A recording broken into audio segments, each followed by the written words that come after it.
I have a little bit of time, so I am on chapter 23. At the last, the sleepy atmosphere was stirred and vigorously. The murder trial came on in the court. It became the absorbing topic of village talk immediately. Tom could not get away from it. Also, now they're going back to the Injun Joe murder. And that guy Huffer, wasn't it? Mutter? Hutter? I gotta charge my... It's a pretty warm day today. It's actually kind of beautiful. So if I go for a run right now, I'll get some of that sun on me. Beautiful afternoon sun. So, but I gotta go to the store real quick. I gotta go to the store.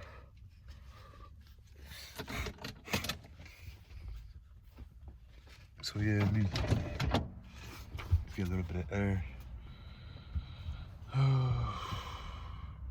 Tom could not get away from it. Every reference to the murder sent a shudder to his heart, for his troubled conscience and fears almost persuaded him that these remarks were put forth in his hearing as feelers.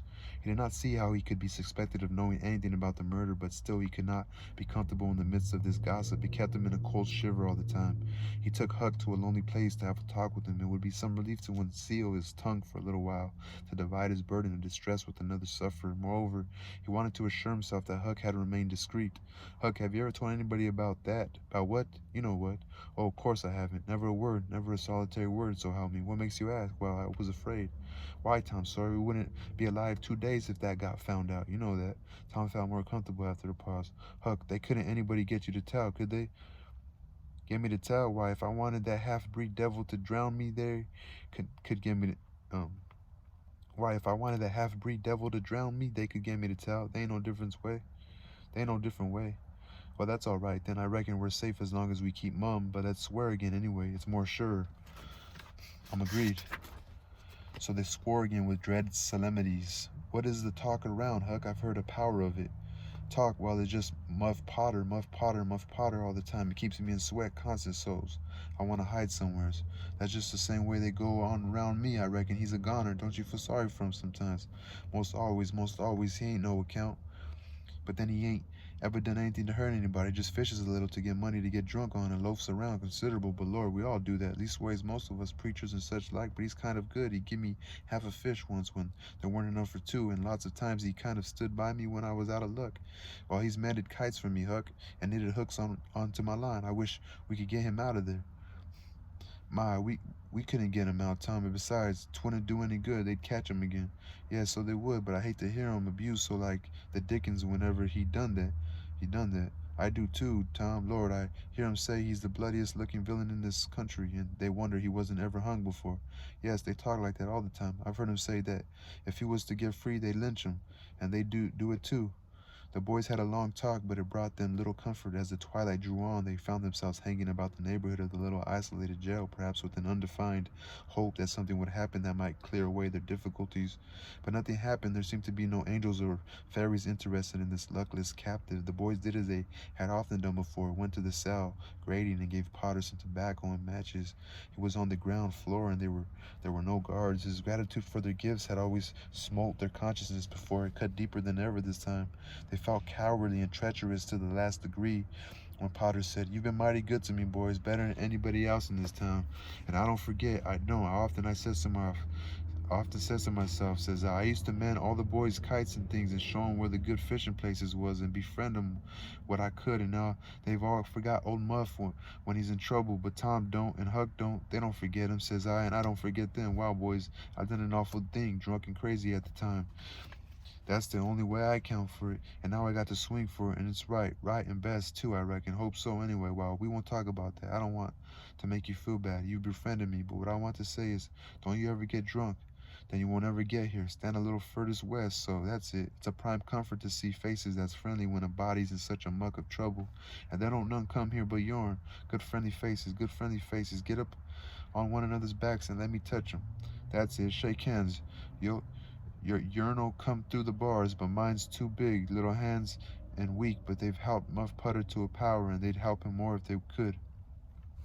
Tom went home miserable, and his dreams that night were full of horrors. The next day and the day after, he hung about the courtroom, Drawn by an almost irresistible impulse to go in, but forcing himself to stay out, Huck was having the same experience.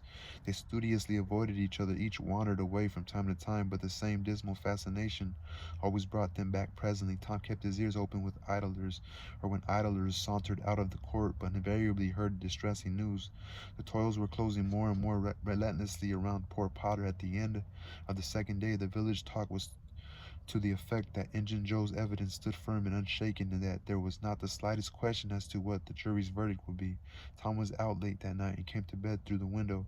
He was in a treacherous state of excitement. It was hours before he got to sleep. All the village flocked to the courthouse the next morning, for this was to be the great day. Both sexes were about equally represented in the packed audience. After a long wait, the jury filed in and took their places. Shortly afterward, Potter, pale and haggard, timid and hopeless, was brought in with chains upon him and seated where all the curious eyes could stare at him. No less conspicuous was Injun Joe. Stolid as ever, there was another pause, and then the judge arrived and the sheriff proclaimed the opening of the court. The usual whisperings among the lawyers and gathering together of papers followed. These details and accompanying delays worked up an atmosphere of preparation that was as impressive as it was fascinating. Now a witness was called who testified that he found Muff Potter washing in the brook. At an early hour of the morning that murder was discovered and that he immediately sneaked away. After some further questioning, counsel for the prosecution said, "Take the witness." The prisoner raised his eyes for a moment, but dropped them again when his own counsel said, "I have no questions to ask him." The next witness proved the finding of the knife near the corpse. Counsel for the prosecution said, "Take the witness." "I have no questions to ask him," Potter's lawyer replied. A third witness swore he had often seen the knife in Potter's possession. "Take the witness."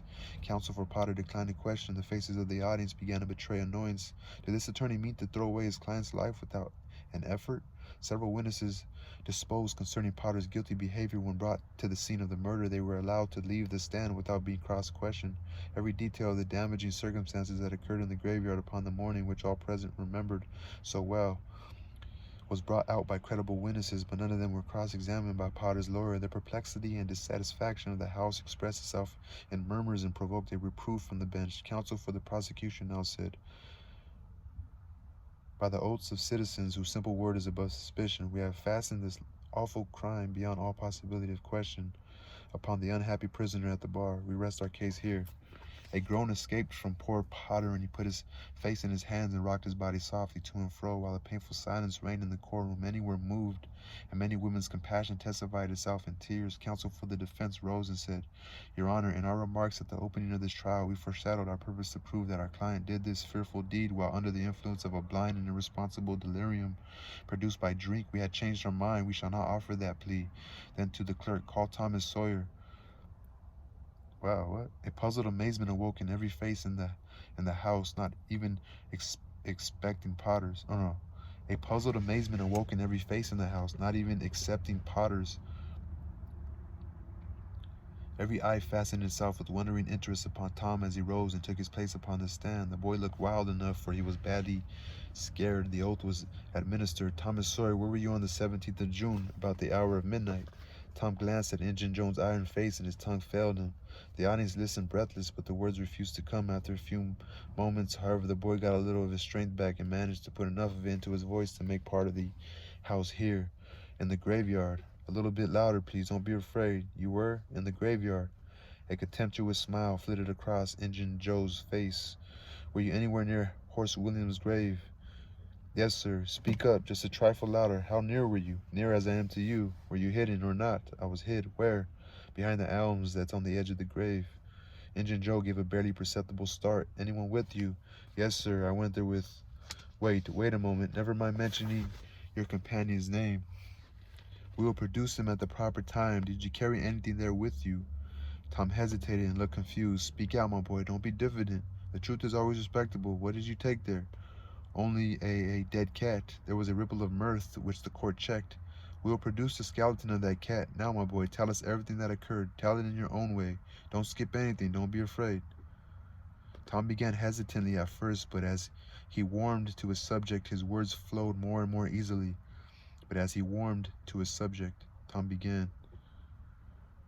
In a little while every sound ceased but his own voice. Every eye fixed itself upon him with parted lips and bated breath. The audience hung upon his words, taking no note of time, wrapped in the ghastly fascinations of the tale.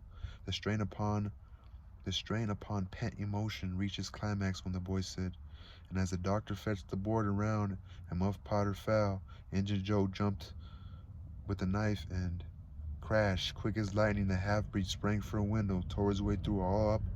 Okay, so he was about to say this. So, the strain upon pent emotion reached its climax when the boy said, when Tom Sawyer said, and as the doctor fetched the board around and Muff Potter fell, Injun Joe jumped with a knife and and he doesn't even finish his sentence. All of a sudden, crash, quick as lightning, the half-breed, who was Injun Joe, sprang for a window, tore his way through all opposers, and was gone. So people were trying to grab him, but he took off. I feel like because Huckleberry Finn doesn't even go to school. He just he lives like he's like disconnected. You know, he lives like in the valley or in the woods. You know, he doesn't even have anything to do with the town. He's just always alone by himself.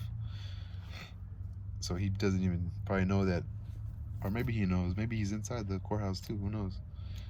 Huck Finn's gonna be like, man, I thought we weren't supposed to say nothing. But now Injun Joe's gone, so this book's kind of coming back to me now that I read it before a while ago. So we'll see. That was the end of chapter 23.